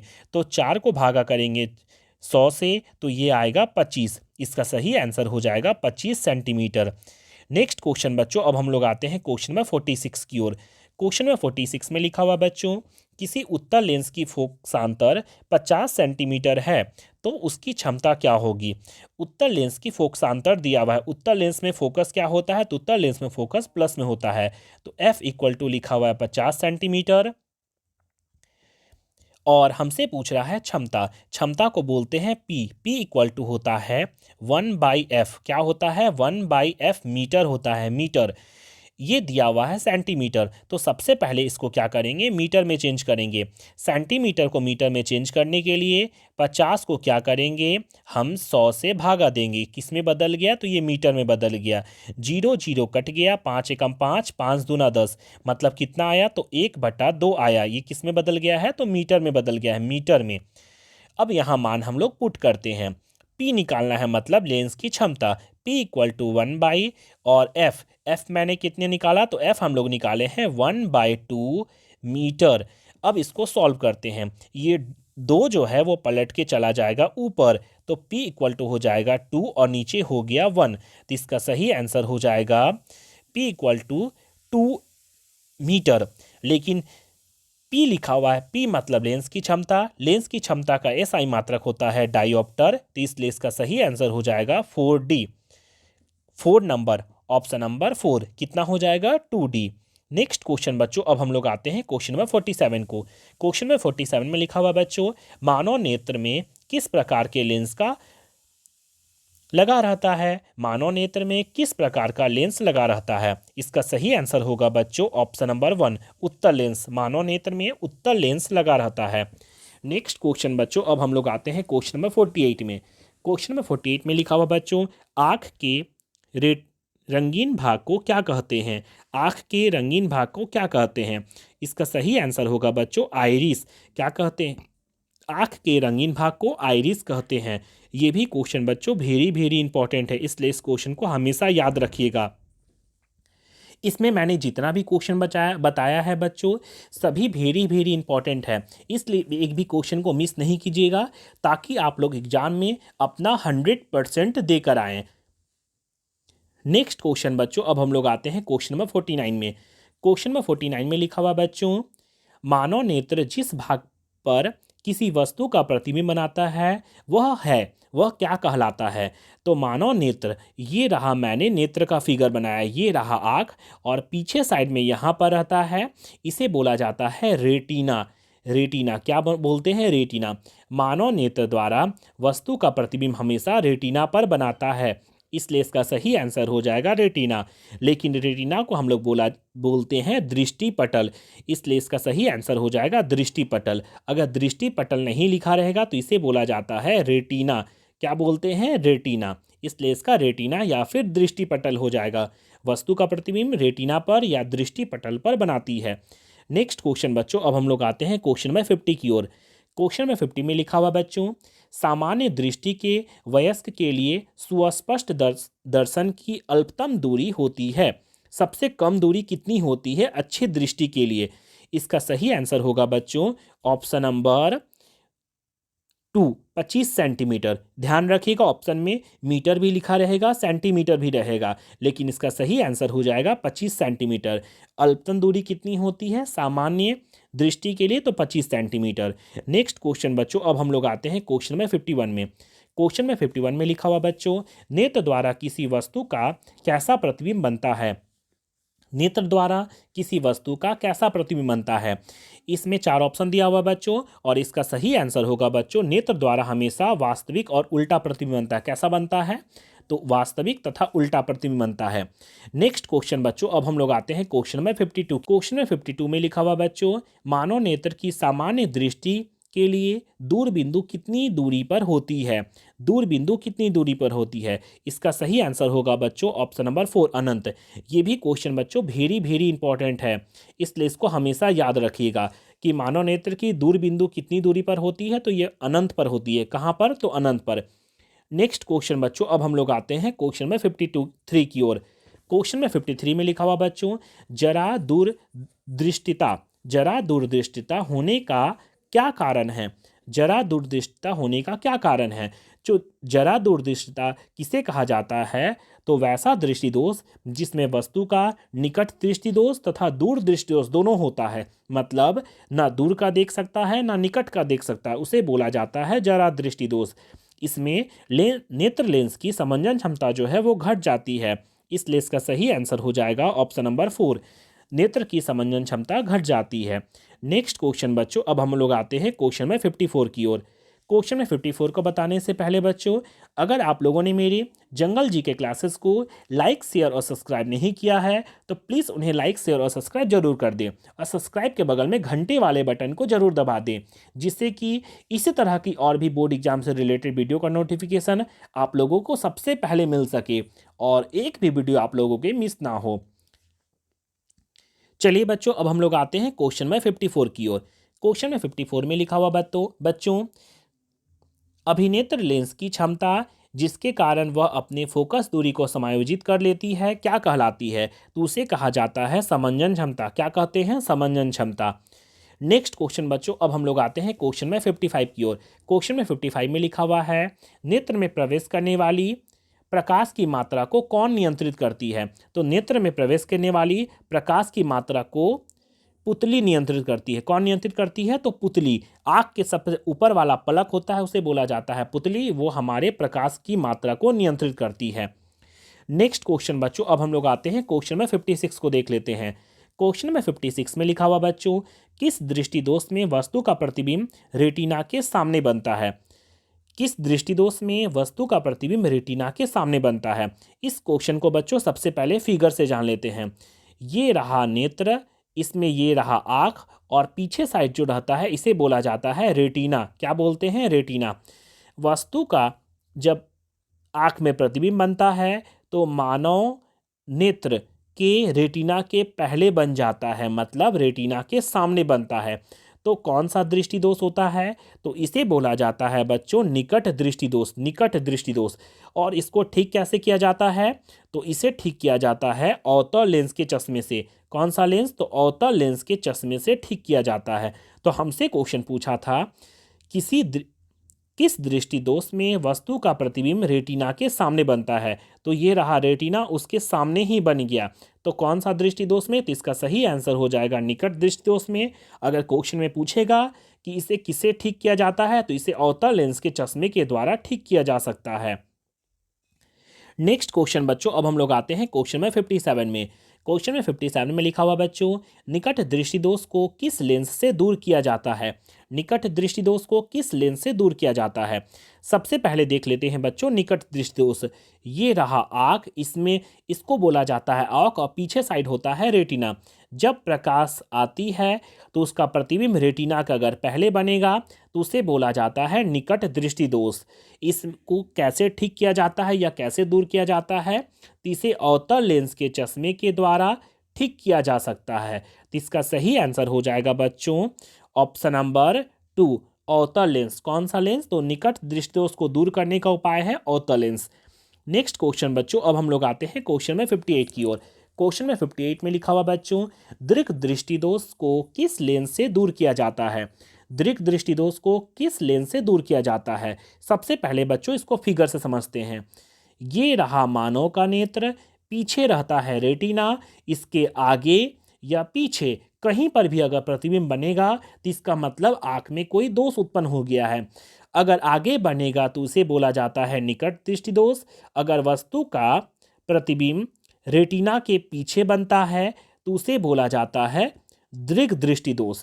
इसे ठीक करने के लिए बच्चों कौन सा लेंस लगाते हैं? तो इसे ठीक करने के लिए उत्तल लेंस लगाते हैं। कौन सा लेंस? तो उत्तल लेंस। तो इसका सही आंसर हो जाएगा बच्चों ऑप्शन नंबर 1, उत्तल लेंस। दीर्घ दृष्टि दोष को किस लेंस से दूर किया जाता है? तो इसे उत्तल लेंस से दूर किया जाता है। नेक्स्ट क्वेश्चन बच्चों, अब हम लोग आते हैं क्वेश्चन में 59 की ओर। क्वेश्चन में 59 में लिखा हुआ बच्चों, जरा दूरदृष्टि को किस लेंस से दूर किया जाता है? जरा दूरदृष्टि दोष को किस लेंस से दूर किया जाता है? तो इसका सही आंसर होगा बच्चों ऑप्शन नंबर 2, बाइफोकल लेंस। कौन सा लेंस? तो बाइफोकल लेंस। इसमें निकट दृष्टि दोष तथा दूरदृष्टि दोष दोनों होता है। इसमें व्यक्ति का लेंस का चश्मा जो होता है वो इस आकार में होता है। नीचे साइड होता है, नीचे साइड अलग लेंस लगा रहता है, ऊपर अलग लेंस लगा रहता है, लेकिन दोनों का जो कलर है एकदम सेम रहता है। इस तरह के चश्मे अगर रहेंगे कहीं तो समझ जाइएगा उसे कौन सा दोष है? तो जरा दृष्टि दोष है। कौन सा लेंस लगाया हुआ है? तो बाइफोकल लेंस लगाया जाता है। इसी को बोला जाता है द्विफोक्सी लेंस। कौन सा लेंस? तो द्विफोक्सी। कौन सा लेंस? तो द्विफोक्सी लेंस कहा जाता है। नेक्स्ट क्वेश्चन बच्चों, अब हम लोग आते हैं क्वेश्चन नंबर 60 की ओर। इस तरह बच्चों अभी तक हम लोगों ने क्वेश्चन टोटल 59 क्वेश्चन कंप्लीट कर लिया है। मुझे विश्वास है कि वीडियो आप लोग को अच्छा लगा होगा। अगर वीडियो अच्छा लग रहा है तो मेरे चैनल को सब्सक्राइब जरूर करके रखें। नेक्स्ट क्वेश्चन बच्चों, अब हम लोग आते हैं क्वेश्चन नंबर 60 की ओर। क्वेश्चन नंबर 60 में लिखा हुआ बच्चों, श्वेत प्रकाश में कितने रंग होते हैं? श्वेत प्रकाश में कितने रंग होते हैं? तो श्वेत प्रकाश में टोटल 7 रंग होते हैं। जैसे कि इंद्रधनुष में वे रंग कौन कौन से हैं होते हैं? तो उसे याद करने का ट्रिक है बच्चों, बैंजानी, बैंजानी, ह पी ना ला। बैंजानी ह पी नाला। बै से बैगनी, जा से जामुनी, नी से नीला, ह से हरा, पी से पीला, ना से नारंगी, ला से लाल। टोटल 7 कलर होते हैं। इसीलिए श्वेत प्रकाश में कितने रंग होते हैं? तो ये 7 रंग होते हैं। इसको भी ध्यान में रखिएगा। नेक्स्ट क्वेश्चन बच्चों, अब हम लोग आते हैं क्वेश्चन नंबर 61 में। क्वेश्चन नंबर 61 में लिखा हुआ बच्चों, इंद्रधनुष के निर्माण के लिए निम्न में प्रकाश की कौन सी घटना होती है? इंद्रधनुष के निर्माण में प्रकाश की कौन सी घटना होती है? इसका सही आंसर होगा बच्चों प्रकाश का वर्ण विक्षेपण। मतलब टोटल 7 कलर दिखाई देता है, उसे बोला जाता है प्रकाश का वर्ण विक्षेपण। नेक्स्ट क्वेश्चन बच्चों, अब हम लोग आते हैं क्वेश्चन नंबर 62 की ओर। क्वेश्चन नंबर 62 में लिखा हुआ बच्चों, तारे का टिमटिमाना प्रकाश के किस घटना को दर्शाता है? तारे का टिमटिमाना प्रकाश के किस घटना को दर्शाता है? तो इसमें हम लोगों ने देखा है बच्चों कि तारे जो होती है उसमें बहुत सारा धूलकण होता है। तारों से चलने वाला जो प्रकाश होता है वो मानव के नेत्र में धूल कण से टकराने के बाद कभी कम पहुंचता है तो कभी अधिक पहुंचता है, जिसके कारण तारे टिमटिमाते नजर आते हैं। तो ये फिगर को मैंने बताया है, यह किसके कारण होता है? प्रकाश के अपवर्तन के कारण होता है। प्रकाश की किरणें, तारों से निकलने वाली प्रकाश की किरणें मुड़ जाती है, किसके कारण? प्रकाश के अपवर्तन के कारण। इसलिए इसका सही आंसर हो जाएगा प्रकाश का अपवर्तन। नेक्स्ट क्वेश्चन बच्चों, अब हम लोग आते हैं क्वेश्चन नंबर 63 की ओर। क्वेश्चन नंबर 63 में लिखा हुआ बच्चों, आकाश में नीला रंग का कारण है। आकाश में नीला रंग का कारण है, किसके कारण होता है? तो इसका सही आंसर हो जाएगा बच्चों प्रकाश के प्रकीर्णन। ऑप्शन नंबर 2, प्रकाश के प्रकीर्णन के कारण आकाश का रंग नीला दिखाई देता है। चलो बच्चों, अब हम लोग आते हैं नेक्स्ट क्वेश्चन, क्वेश्चन नंबर 64 की ओर। क्वेश्चन नंबर 64 में लिखा हुआ बच्चों, खतरे के निशान में किस रंग का प्रयोग किया जाता है? ये क्वेश्चन आप लोगों ने जनरल भी पढ़ा होगा कि खतरे के निशान के लिए कौन सा रंग का प्रयोग किया जाता है।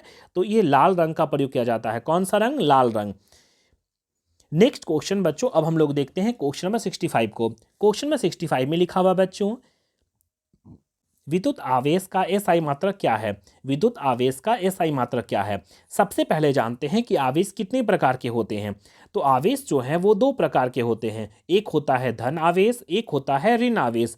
तो क्वेश्चन में पूछा है विद्युत आवेश का एसआई मात्रक क्या है, तो विद्युत आवेश का एसआई मात्रक क्या होता है? तो ये होता है कूलॉम। क्या होता है? कूलॉम। नेक्स्ट क्वेश्चन बच्चों, अब हम लोग आते हैं क्वेश्चन नंबर 66 की ओर। ये क्वेश्चन बच्चों आप लोगों के लिए वेरी वेरी इंपॉर्टेंट है। इस बार के बोर्ड एग्जाम के लिए वेरी वेरी इंपॉर्टेंट क्वेश्चन है। क्वेश्चन में क्या पूछा है? विद्युत धारा का एसआई मात्रक है। विद्युत धारा किसे कहा जाता है? तो विद्युत आवेश के प्रवाह को विद्युत धारा कहा जाता है। विद्युत आवेश के प्रवाह को विद्युत धारा कहते हैं। हमसे क्वेश्चन में पूछा है कि विद्युत धारा का एसआई मात्रक क्या है। एसआई मतलब, एसआई का फुल फॉर्म होता है इंटरनेशनल सिस्टम, अंतर्राष्ट्रीय पद्धति।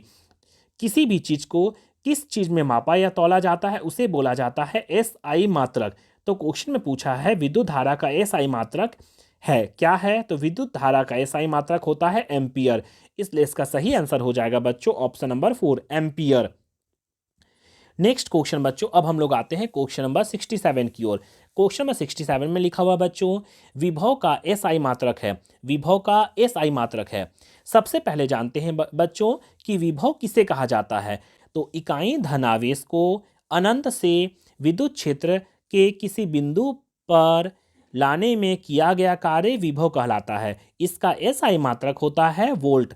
तो याद रखिएगा, विभव का एसआई मात्रक होता है वोल्ट। क्या होता है? वोल्ट। इसका ऑप्शन हो जाएगा option number 1, volt. Next question बच्चों, क्वेश्चन नंबर 68। क्वेश्चन नंबर 68 में लिखा हुआ बच्चों, विभवांतर का एसआई मात्रक है। विभवांतर का एसआई मात्रक है। विभवांतर किसे कहा जाता है? तो इकाई धनावेश को विद्युत क्षेत्र के एक बिंदु से दूसरे बिंदु तक लाने में किया गया कार्य विभवांतर कहलाता है। इकाई धनावेश को विद्युत क्षेत्र के एक बिंदु से दूसरे बिंदु तक लाने में किया गया कार्य विभवांतर कहलाता है। इसका एसआई मात्रक भी क्या होता है? तो इसका एसआई मात्रक भी होता है वोल्ट। इसलिए इसका सही आंसर हो जाएगा option number 1, volt. Next question बच्चों, अब हम लोग आते हैं क्वेश्चन नंबर 69 में। क्वेश्चन नंबर 69 में लिखा हुआ बच्चों, प्रतिरोध का एसआई मात्रक है। प्रतिरोध मतलब होता है रुकावट। कोई पूछेगा कि प्रतिरोध से आप क्या समझते हैं, तो इसका आंसर हो जाएगा प्रतिरोध पदार्थ का वह गुण है जो धारा के प्रवाह में रुकावट डालती है। इसका एसआई मात्रक होता है ओम। क्या होता है? तो इसका एसआई मात्रक होता है ओम। इसका सही आंसर हो जाएगा ऑप्शन नंबर 2, प्रतिरोध का एसआई मात्रक होता है ओम। ये रहा ओम का साइन। नेक्स्ट क्वेश्चन बच्चों, अब हम लोग आते हैं क्वेश्चन नंबर 70 की ओर। क्वेश्चन नंबर 70 में लिखा हुआ बच्चों, विशिष्ट प्रतिरोधकता का एसआई मात्रक है। विशिष्ट प्रतिरोध जिसे बोला जाता है प्रतिरोधकता, उसका एसआई मात्रक है। इसका सही आंसर होगा बच्चों ऑप्शन नंबर 2, ओम मीटर। क्या होता है? ओम मीटर। नेक्स्ट क्वेश्चन बच्चों, अब हम लोग आते हैं क्वेश्चन नंबर 71 में। इस तरह बच्चों हम लोग अभी तक 70 क्वेश्चन कंप्लीट कर लिए हैं। ये सारे क्वेश्चन बच्चों आप लोगों के एग्जाम के लिए वेरी वेरी इंपॉर्टेंट है। इसलिए सभी क्वेश्चन को ध्यान से याद कीजिएगा और एक भी क्वेश्चन को मिस नहीं कीजिएगा। तो चलिए बच्चों देखते हैं क्वेश्चन नंबर 71। क्वेश्चन नंबर 71 में लिखा हुआ बच्चों, विद्युत शक्ति का एसआई मात्रक है। विद्युत शक्ति का एसआई मात्रक है। इसका सही आंसर हो जाएगा बच्चों ऑप्शन नंबर 1। क्या होगा? वाट। ऑप्शन नंबर टू वाट। विद्युत शक्ति किसे कहा जाता है? तो विद्युत ऊर्जा जिस दर से व्यय होती है या खपत होती है, विद्युत ऊर्जा जिस दर से व्यय होती है या खपत होती है, उसे विद्युत शक्ति कहा जाता है। इसका एसआई मात्रक होता है वाट, इसलिए इसको ध्यान में रखिएगा। नेक्स्ट क्वेश्चन बच्चों, अब हम लोग आते हैं क्वेश्चन नंबर 72 की ओर। क्वेश्चन नंबर 72, क्वेश्चन नंबर 72 में लिखा हुआ बच्चों, विद्युत ऊर्जा का व्यापारिक मात्रक है। ये क्वेश्चन बच्चों आप लोगों के लिए मोस्ट इंपॉर्टेंट क्वेश्चन है, मोस्ट इंपॉर्टेंट क्वेश्चन। ये बहुत बार ये क्वेश्चन पूछ चुका है कि विद्युत ऊर्जा का व्यापारिक मात्रक क्या है। इसको आप लोग कहाँ देखेंगे? तो घर के मीटर में, घर के मीटर में ये अंक लिखा रहता है, उसके बगल में लिखा रहता है kWh, मतलब किलो वाट घंटा। तो विद्युत ऊर्जा को व्यापारिक मात्रक क्या है, मतलब विद्युत ऊर्जा को किस मात्रक में खरीदा या बेचा जाता है? तो इसका सही आंसर होगा बच्चों किलो वाट घंटा। क्या होगा? किलो वाट घंटा। घर के बिजली मीटर में ये अंक लिखा रहता है, इसके बगल में लिखा रहता है kWh, जिसे बोला जाता है किलो वाट घंटा।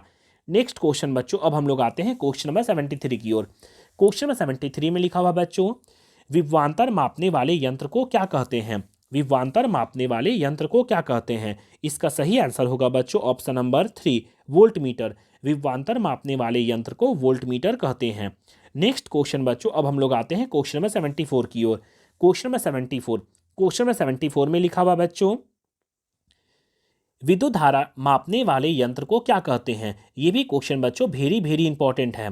क्वेश्चन में पूछ रहा है विद्युत धारा मापने वाले यंत्र को क्या कहते हैं? इसका सही आंसर होगा बच्चों एमीटर। विद्युत धारा मापने वाले यंत्र को क्या कहा जाता है? एमीटर कहा जाता है। अगर क्वेश्चन पूछ लिया कि विद्युत धारा का एसआई मात्रक क्या होता है, एसआई मात्रक, तो हम लोगों ने पढ़ा है क्या होता है? Ampere, ampere. लेकिन किस यंत्र द्वारा मापा जाता है? तो ये यंत्र जो है वो हो जाएगा एमीटर। नेक्स्ट क्वेश्चन बच्चों, अब हम लोग आते हैं क्वेश्चन में 75 की ओर। क्वेश्चन में 75 में लिखा हुआ बच्चों, एक कूलाम आवेश कितने इलेक्ट्रॉन आवेश के तुल्य होता है? इसका सही आंसर होगा बच्चों ऑप्शन नंबर दूसरा, ऑप्शन नंबर दूसरा। ये बच्चों ये मिसप्रिंट हो गया है, ये ऑप्शन नंबर दूसरा ये होगा 6 × 10⁻18 इलेक्ट्रॉन। एक कूलाम आवेश इक्वल टू 6 × 10⁻18 इलेक्ट्रॉन होता है। अब नेक्स्ट क्वेश्चन बच्चों, अब हम लोग देखते हैं क्वेश्चन में 76 को। क्वेश्चन में 76 में लिखा हुआ बच्चों, विद्युत परिपथ में एमीटर को किस क्रम में जोड़ा जाता है? विद्युत परिपथ में एमीटर को किस क्रम में जोड़ा जाता है? ये रहा बैटरी, ये रहा कुंजी, और इधर हम लोग विद्युत परिपथ किए।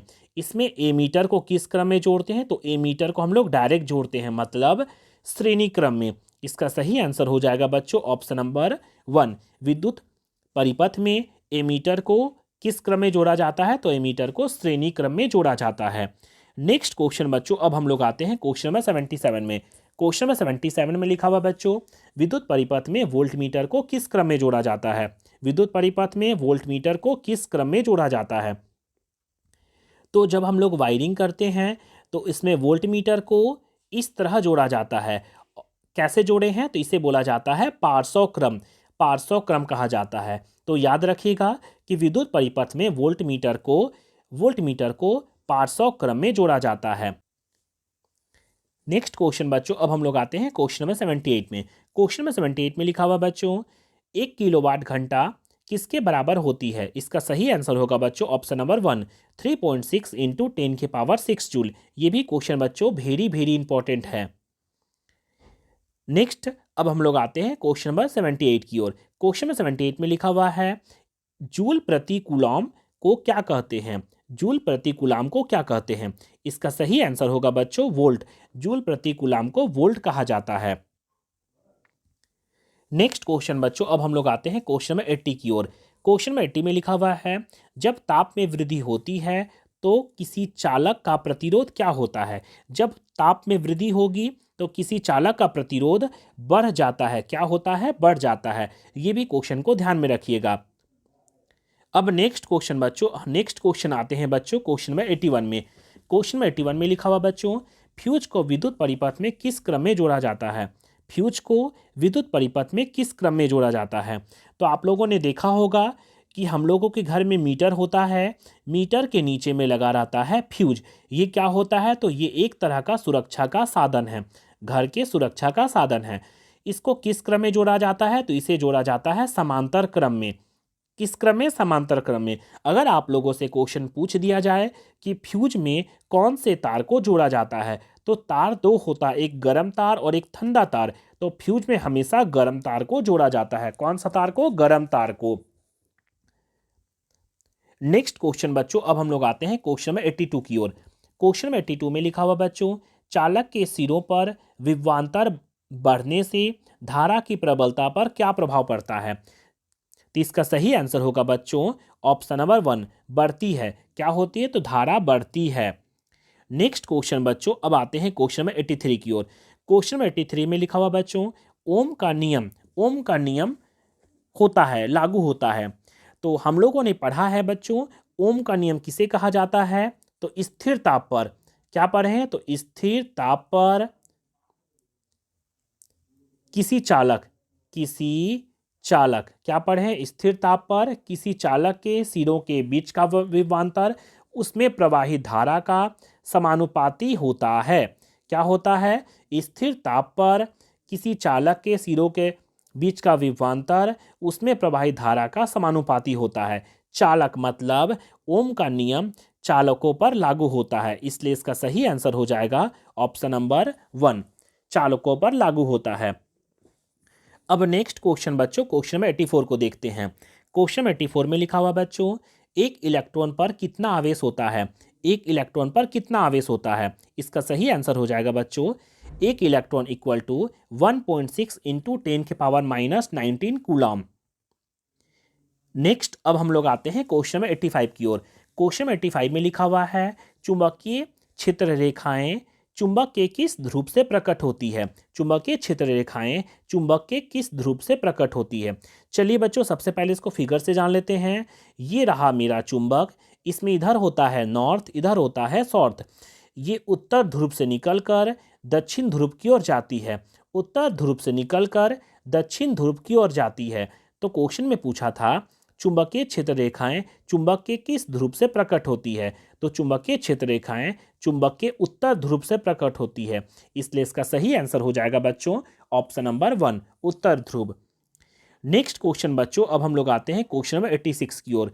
क्वेश्चन नंबर 86 में लिखा हुआ बच्चों, फ्लेमिंग के वाम हस्त नियम में अंगूठे द्वारा क्या प्रदर्शित होता है? फ्लेमिंग के वाम हस्त नियम में अंगूठे द्वारा क्या प्रदर्शित होता है? सबसे पहले इसको फिगर से समझते हैं। फ्लेमिंग के वाम हस्त नियम में इसे बोला जाता है अंगूठा, इसे बोला जाता है तर्जनी, इसे बोला जाता है मध्यमा। अंगूठे के द्वारा बल, तर्जनी के द्वारा क्षेत्र और मध्यमा के द्वारा धारा का दिखाया जाता है। क्वेश्चन में पूछ रहा है फ्लेमिंग के वाम हस्त नियम में अंगूठे के द्वारा क्या दिखाया जाता है? तो अंगूठे के द्वारा बल दिखाया जाता है, इसलिए इसका सही आंसर हो जाएगा ऑप्शन नंबर 1, ऑप्शन नंबर 3 बल। अगर आपसे पूछ दिया जाए कि मध्यमा के द्वारा क्या दिखाया जाता है, तो मध्यमा के द्वारा धारा को प्रदर्शित किया जाता है, और तर्जनी के द्वारा क्षेत्र को प्रदर्शित किया जाता है, इसलिए इसको भी ध्यान में रखिएगा, ये भी क्वेश्चन पूछ दिया जाता है। अब आते हैं बच्चों नेक्स्ट क्वेश्चन, क्वेश्चन नंबर 87 में। क्वेश्चन 87 में लिखा हुआ बच्चों, दक्षिण हस्त अंगुष्ठ नियम में अंगूठे द्वारा किसकी दिशा संकेतिक होती है? अंगूठे के द्वारा किसकी दिशा संकेतिक होती है? चलिए सबसे पहले फिगर से जान लेते हैं। हम लोगों ने बनाया अंगूठे द्वारा किसकी प्रदर्शित होती है। तार को हम लोग पकड़ेंगे तो ये रहा अंगूठा, अंगूठा के द्वारा किसको दिखाया जाएगा? तो अंगूठा के द्वारा दिखाया जाता है धारा को, इसलिए इसका सही आंसर हो जाएगा धारा। नेक्स्ट क्वेश्चन बच्चों, अब हम लोग आते हैं क्वेश्चन नंबर 88 की ओर। ये सारे क्वेश्चन बच्चों आप लोगों के लिए वेरी वेरी इंपॉर्टेंट है। मैंने जितना भी क्वेश्चन बताया है सभी को डिटेल से बताया है कि आप लोगों को एक बार में ही याद हो जाए। अब आते हैं बच्चों नेक्स्ट क्वेश्चन, क्वेश्चन नंबर 88 में लिखा हुआ बच्चों, तांबे के तार की आयताकार कुंडली, तांबे के तार की आयताकार कुंडली, ये रहा कुंडली, कुंडली किसी चुंबकीय क्षेत्र की घूर्णी कर रही है, चुंबकीय क्षेत्र की घूर्णी कर रही है। इस कुंडली में प्रेरित विद्युत धारा की दिशा में कितने परिभ्रमण के पश्चात परिवर्तित होती है? तो ये आधा घूमने के बाद परिवर्तित होती है, इसलिए इसका सही आंसर हो जाएगा बच्चों आधे। नेक्स्ट क्वेश्चन बच्चों, अब हम लोग आते हैं क्वेश्चन नंबर 89 में। क्वेश्चन नंबर 89 में लिखा हुआ बच्चों, विद्युत प्रेरण की परिघटना होती है। विद्युत प्रेरण की परिघटना होती है। सबसे पहले इसको फिगर से समझ लेते हैं। विद्युत प्रेरण की परिघटना कब होती है? ये रहा आयताकार कुंडली, ये आयताकार कुंडली है, ये चुंबक के ध्रुवों के बीच में होता है, चुंबक के ध्रुवों के बीच। ये रहा एन और ये रहा एस, ये रहा एस। तो क्वेश्चन में पूछा था विद्युत प्रेरण की परिघटना होती है। सही आंसर होगा बच्चों, कुंडली तथा चुंबक के बीच सापेक्ष गति के कारण कुंडली में प्रेरित विद्युत धारा उत्पन्न करती है। इसे कहा जाता है विद्युत चुंबकीय प्रेरण की परिघटना। ये मैंने फिगर से इसको बताया, इसलिए इसका आंसर को ध्यान में रखिएगा। नेक्स्ट क्वेश्चन बच्चों, अब हम लोग आते हैं क्वेश्चन नंबर 90 की ओर। क्वेश्चन नंबर 90 में लिखा हुआ बच्चों, किसी एसी जनित्र तथा डीसी जनित्र में एक मूलभूत अंतर है। क्या होगा? तो इसका सही आंसर हो जाएगा बच्चों ऑप्शन नंबर 4। एसी जनित्र में सर्पी वलय होते हैं, जबकि डीसी जनित्र में डिक परिवर्तक होते हैं। नेक्स्ट क्वेश्चन बच्चों, अब हम लोग आते हैं क्वेश्चन नंबर 91 की ओर। क्वेश्चन 91 में लिखा हुआ बच्चों, विद्युत धारा उत्पन्न करने की युक्ति को कहते हैं। विद्युत धारा उत्पन्न करने की युक्ति को क्या कहते हैं? इसका सही आंसर हो जाएगा बच्चों जनित्र। क्या कहते हैं? तो जनरेटर कहते हैं। विद्युत धारा उत्पन्न करना, विद्युत करंट जब उत्पन्न करता है उसे क्या कहते हैं? तो उसे जनित्र कहते हैं। जनित्र, जिसे हम लोग बोलते हैं डायनेमो। क्या बोलते हैं? तो डायनेमो भी बोला जाता है। और इसको अपना बोलचाल का भाषा में बोलते हैं जनरेटर। क्या बोलते हैं? तो जनरेटर बोला जाता है, जो कि करंट उत्पन्न करता है, इसलिए इसका सही आंसर हो जाएगा जनित्र। नेक्स्ट क्वेश्चन बच्चों, अब हम लोग आते हैं क्वेश्चन नंबर 92 की ओर। क्वेश्चन नंबर 92 में लिखा हुआ बच्चों, लघुपथन के समय परिपथ में विद्युत धारा का मान होता है। लघुपथन में परिपथ में विद्युत धारा का मान होता है। सबसे पहले जान लेते हैं लघुपथन क्या होता है। लघुपथन का मतलब होता है जब गर्म तार और ठंडा तार आपस में चिपक जाते हैं तो प्रतिरोध शून्य हो जाता है और धारा का मान बढ़ जाता है। इसे बोला जाता है लघुपथन। तो लघुपथन में क्या होता है? तो धारा का मान बहुत अधिक बढ़ जाता है, मतलब 440 हो जाता है। इसका आंसर हो जाएगा बच्चों ऑप्शन नंबर 3, बहुत अधिक बढ़ जाता। क्वेश्चन 93 में लिखा हुआ बच्चों, किसी विद्युत धारावाही सीधी लंबी परिनालिका के भीतर चुंबकीय क्षेत्र क्या होता है? तो इसका सही आंसर होगा बच्चों ऑप्शन नंबर 4, सभी बिंदु पर समान होती है। नेक्स्ट क्वेश्चन बच्चों, अब हम लोग आते हैं क्वेश्चन नंबर 94 में। क्वेश्चन नंबर 94 में लिखा हुआ बच्चों, कौन सी युक्ति है जो विद्युत ऊर्जा को यांत्रिक ऊर्जा में रूपांतरित करती है? विद्युत ऊर्जा मतलब पहले करंट देते हैं, तो यांत्रिक ऊर्जा मतलब घूमने लगता है। तो क्या होगा? तो इसका सही आंसर होगा बच्चों विद्युत मोटर। विद्युत मोटर में सबसे पहले करंट दिया जाता है, तो वो क्या होता है? तो वो तेजी से घूमने लगता है, मतलब यांत्रिक करने लगता है। इसका सही आंसर हो जाएगा विद्युत मोटर। नेक्स्ट क्वेश्चन बच्चों, अब हम लोग आते हैं क्वेश्चन नंबर 95 की ओर। ये सारे क्वेश्चन बच्चों आप लोगों के लिए वेरी वेरी इंपॉर्टेंट हैं। अगर आप लोगों ने मेरे चैनल को लाइक शेयर और सब्सक्राइब नहीं किया है तो प्लीज़ उन्हें लाइक शेयर सब्सक्राइब जरूर कर दें, जिससे कि इसी तरह की और भी वीडियो का नोटिफिकेशन आप लोगों को सबसे पहले मिल सके। चलिए देखते हैं बच्चों अब 95 नंबर क्वेश्चन। क्वेश्चन 95 में लिखा हुआ बच्चों, कौन सी साधित्र्य है जो यांत्रिक ऊर्जा को विद्युत ऊर्जा में रूपांतरित करती है? यांत्रिक ऊर्जा मतलब पहले से उसको घुमाया जाएगा तब जाकर विद्युत उत्पन्न होगा। पहले उसको तेजी से घुमाया जाएगा तब जाकर विद्युत उत्पन्न होगा, मतलब इसका सही आंसर हो जाएगा जनरेटर, मतलब विद्युत जनित्र। नेक्स्ट क्वेश्चन बच्चों, अब हम लोग आते हैं क्वेश्चन नंबर 96 की ओर। क्वेश्चन नंबर 96 में लिखा हुआ बच्चों, प्रत्यावर्ती धारा एसी की आवृत्ति होती है। इस क्वेश्चन को बच्चों वेरी वेरी इंपॉर्टेंट कीजिएगा। ये क्वेश्चन बहुत बार आया है कि प्रतिवर्ती धारा एसी की आवृत्ति कितनी होती है। इसको एकदम याद करके याद कीजिएगा।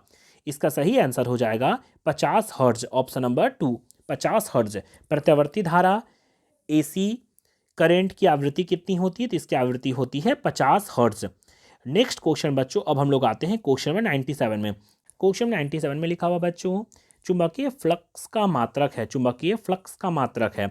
इसका सही आंसर होगा बच्चों ऑप्शन नंबर 3, वेबर। चुंबकीय फ्लक्स का मात्रक है वेबर। आते हैं क्वेश्चन नंबर 98 में। क्वेश्चन 98 में लिखा हुआ बच्चों चुंबकीय क्षेत्र का मात्रक है, चुंबकीय क्षेत्र का मात्रक है। इसका सही आंसर होगा बच्चों ऑप्शन नंबर 2 वेबर प्रति मीटर स्क्वायर। चुंबकीय क्षेत्र का मात्रक है वेबर प्रति मीटर स्क्वायर। ये रहा चुंबक का क्षेत्र, ये रहा चुंबक और इसका ये क्षेत्र है, इसका मात्रक होता है वेबर प्रति मीटर स्क्वायर। नेक्स्ट क्वेश्चन बच्चों, अब हम लोग आते हैं क्वेश्चन नंबर 99 में। क्वेश्चन नंबर 99 में लिखा हुआ बच्चों चुंबकीय क्षेत्र की तीव्रता का मात्रक है, चुंबकीय क्षेत्र की तीव्रता का मात्रक है। इसका सही आंसर होगा बच्चों ऑप्शन नंबर 2 टेस्ला। चुंबकीय क्षेत्र की तीव्रता का मात्रक है टेस्ला। नेक्स्ट और आज का अंतिम क्वेश्चन बच्चों क्वेश्चन नंबर 100। क्वेश्चन नंबर 100 में लिखा निम्न में से कौन उपकरण विद्युत धारा की उपस्थिति को दर्शाता है, विद्युत धारा की उपस्थिति को दर्शाता है। तो आप लोगों ने देखा होगा जनरेटर में विद्युत धारा की उपस्थिति को दर्शाने के लिए जी से एक साइन से दिखाया रहता है जिसे बोला जाता है गैल्वेनोमीटर, जो क्या करता है तो विद्युत धारा की उपस्थिति को दर्शाता है। तो इसलिए इसका सही आंसर हो जाएगा बच्चों ऑप्शन नंबर 1 गैल्वेनोमीटर। निम्न में से कौन सा उपकरण विद्युत धारा की उपस्थिति को दर्शाता है, तो इसका सही आंसर हो जाएगा बच्चों गैल्वेनोमीटर। इस तरह बच्चों आज हम लोगों ने फिजिक्स का 100 मोस्ट इंपॉर्टेंट ऑब्जेक्टिव क्वेश्चन को कंप्लीट कर लिया। मुझे विश्वास है कि वीडियो आप लोगों को अच्छा लगा होगा। इसी तरह के और भी वीडियो पाने के लिए मेरे चैनल जंगल जी के क्लासेस को लाइक शेयर और सब्सक्राइब जरूर कर दे और सब्सक्राइब के बगल में घंटे वाले बटन को जरूर दबा दे, जिससे कि इसी तरह की और भी वीडियो का नोटिफिकेशन आप लोगों को मिल सके।